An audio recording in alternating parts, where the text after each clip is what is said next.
फिर हम इसमें जो आगे राहुल जी के बयानों को भी सुनेंगे, क्योंकि उन्होंने जो अपने कॉन्फ्रेंस में क्या क्या कहा, आप उनकी ज़बानी सुनेंगे तो ज़्यादा बेहतर रहेगा।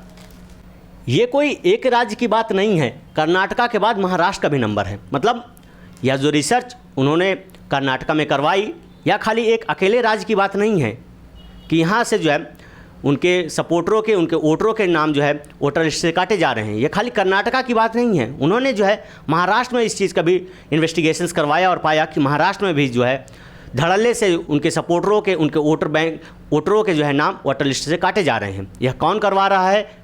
यह जो है इलेक्शन कमीशन पर बड़ा सवाल उठ रहा है। किसके इशारे पर इलेक्शन कमीशन यह सब चीज़ें कर रहा है कि वह विपक्ष की और खासकर कांग्रेस के जो सपोर्टर हैं उनके नाम जो है वोटर लिस्ट से काट रहा है? आप लोग जो है हमें कमेंट बॉक्स में ज़रूर बताइएगा। महाराष्ट्र सेम स्कैम इन राजूरा असेंबली, मतलब ये जो सेम स्कैम चल रहा था वो डिलीशंस का, वह महाराष्ट्र में भी चल रहा था। मतलब खाली कर्नाटका में नहीं था, यह महाराष्ट्र में भी सेम स्कैम चालू है। 6850 फेक ऑनलाइन एडिशंस इन राजूरा असेंबली। आनंद की बात करें तो डिलीशंस, और फिर राजूरा में बात करें तो एडिशंस। मतलब यहाँ एक तरीके से जो है डिलीशन चल रहा है, वहीं पर राजूरा पर जो है एडिशन चल रहा है। सेम वोट्स चोरी फैक्ट्री, ठीक है।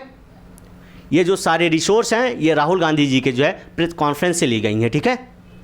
फिर इसके बाद जो है आप राहुल गांधी जी के जो है प्रेस कॉन्फ्रेंस को देखिए, आपको सारी चीज़ें एकदम क्लियर हो जाएंगी। पूरा हिंदी में देखिए, ये एच बॉम्ब तो नहीं है, एच बॉम्ब आ रहा है, हाइड्रोजन बॉम्ब आ रहा है। ये एक और उदाहरण है वोट चोरी का। पिछली बार मैंने आपको एडिशंस के बारे में बताया था, ये हम आपको डिलीशंस के बारे में दिखा रहे हैं, और सबूत के साथ हम आपको दिखाएंगे कि ये जो डिलीशंस हुए हैं ये सेंट्रलाइज तरीके से कॉल सेंटर के प्रयोग करके, सॉफ्टवेयर के प्रयोग करके किए गए हैं।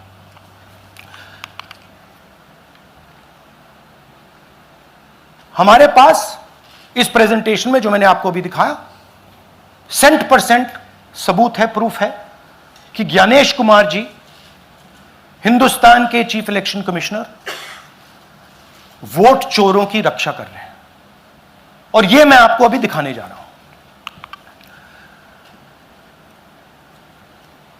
हर इलेक्शन में हमें रिपोर्ट आती थी कि वोटर्स डिलीट हो रहे हैं, कांग्रेस वोटर्स डिलीट हो रहे हैं, ऑपोजिशन के वोटर्स डिलीट हो रहे हैं, दलित वोटर्स डिलीट हो रहे हैं, आदिवासी हो रहे हैं, माइनॉरिटी वोटर्स डिलीट हो रहे हैं, ओबीसी वोटर्स डिलीट हो रहे हैं। मगर जब डिलीट होते हैं ऑपोजिशन के ही होते हैं। कर्नाटक में आलंद कंस्टिट्यूएंसी है, यहां पे चोरी पकड़ ली, कोइंसिडेंस से पकड़ी। वहां की जो बीएलओ थी उसने देखा कि उसके रिश्तेदार को डिलीट कर दिया गया था। जैसे चोरी पकड़ी जाती है, कोई छोटी सी गलती हो जाती है, हटा जाती है। आलंद में 6018 वोटर्स डिलीट हुए, उसमें से इनकी रिश्तेदार थी। उन्होंने पता लगाया कि मेरे रिश्तेदार को डिलीट किसने किया। पता लगा कि पड़ोसी ने रिश्तेदार को डिलीट किया। बीएलओ ने जाके पड़ोसी से पूछा कि भाई आपने मेरे रिश्तेदार को क्यों डिलीट किया? पड़ोसी ने कहा मैंने तो नहीं किया। बीएलओ सस्पिशियस हो गई, शक पड़ा, उसने प्रोसेस चालू कर दी।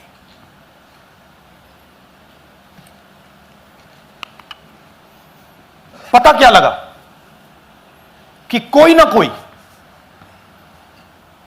किसी ने आलंद में वोटर डिलीशन सिस्टमैटिकली ऑर्गेनाइज तरीके से, सेंट्रलाइज तरीके से किया। हमें यह नहीं मालूम कि आलंद में कितने वोटर डिलीट हुए, क्योंकि इससे बहुत ज्यादा हो सकते हैं। 6000, तकरीबन 6000 पकड़े गए, उस पर इन्वेस्टिगेशन हो गया। क्या पता लगा कि फाइलिंग ऑटोमेटिकली ऑनलाइन हो रही है। मोबाइल नंबर्स कर्नाटक के नहीं यूज हो रहे, मोबाइल नंबर्स दूसरी स्टेट्स के यूज हो रहे हैं।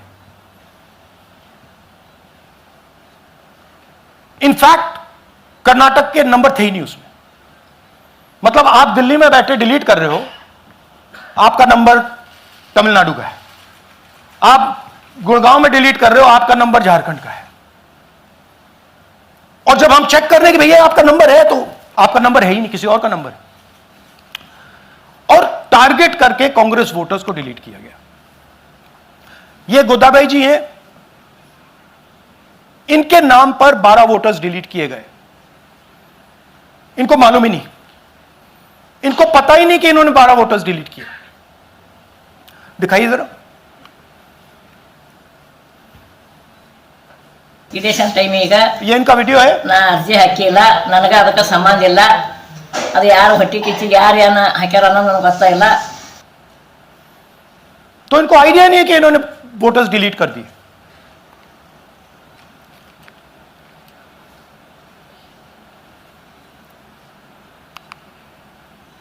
ये सारे के सारे जो नंबर्स हैं, ये कर्नाटक के नंबर्स नहीं है, ये अलग अलग स्टेट्स के नंबर्स हैं। और इन नंबर्स को आप फोन करके देखिए, रिप्लाई नहीं आता है।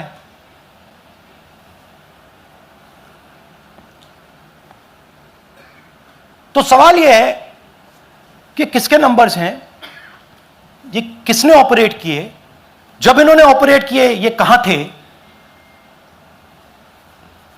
आईपी एड्रेस क्या था, ओटीपी कैसे जनरेट हुआ, कहां गया, यह सवाल है। यह दूसरा उदाहरण, सूर्यकांत जी जो अभी स्टेज पे आए थे, इन्होंने 12 वोटर्स को 14 मिनट में डिलीट कर दिया। आप फॉर्म भरने की कोशिश कीजिए, डिलीशन फॉर्म भरने की कोशिश कीजिए, देखिए। और जब हमने इनसे पूछा कि भैया आपने ये कैसे किया, वो कहते हैं मैंने तो नहीं किया, मैं तो जानता ही नहीं हूं।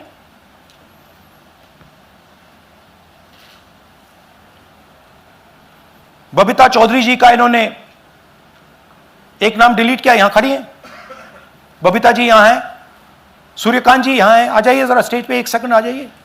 ये दोनों खड़े हैं यहां पे, सूर्यकांत जी, बबीता जी। इनको मालूम ही नहीं कि इन्होंने डिलीट किया।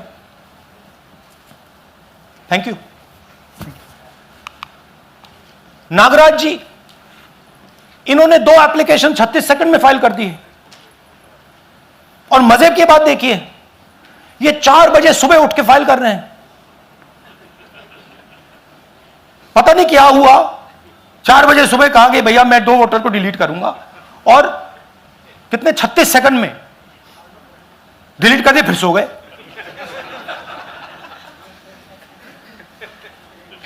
हमारी माइंड में पहले सवाल था कि क्या इलेक्शन कमीशन भी सो रहा है, मगर नहीं, सोया कोई नहीं है, जगे हुए हैं, सिस्टमैटिकली मदद हो रही है।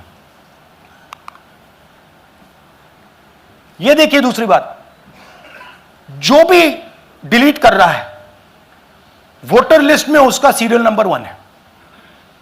मतलब जो भी वोटर लिस्ट में पहले नंबर पे आता है वही डिलीट कर रहा है।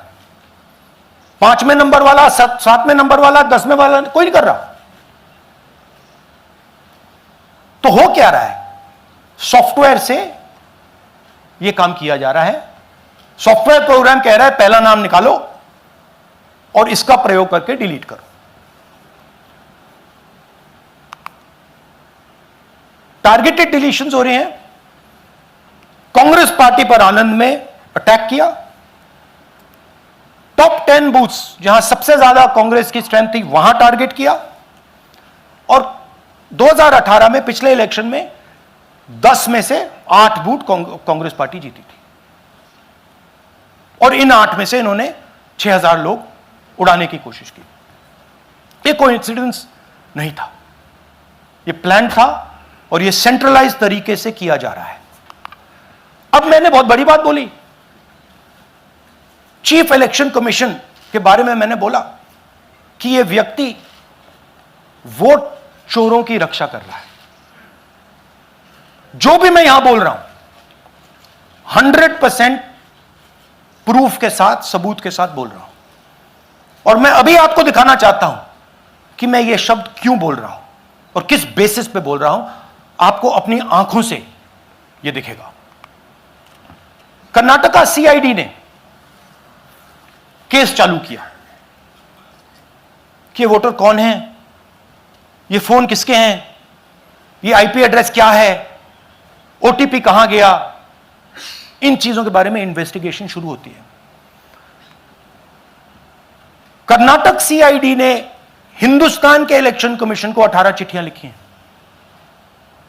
हमें आप ये इंफॉर्मेशन दीजिए, बिल्कुल क्लियर है, डेस्टिनेशन आईपी दीजिए, डिवाइस डेस्टिनेशन पोर्ट दीजिए, ओटीपी ट्रेल दीजिए, फोन नंबर्स दीजिए, फोन नंबर्स के मालिकों के नाम दीजिए। क्लियरली पूछा है, नो आंसर। उम्मीद करता हूँ यह सेशन आपको अच्छा लगा होगा। ऐसी महत्वपूर्ण जानकारियों के लिए आप हमारे चैनल को सब्सक्राइब करना ना भूलें। जय हिंद।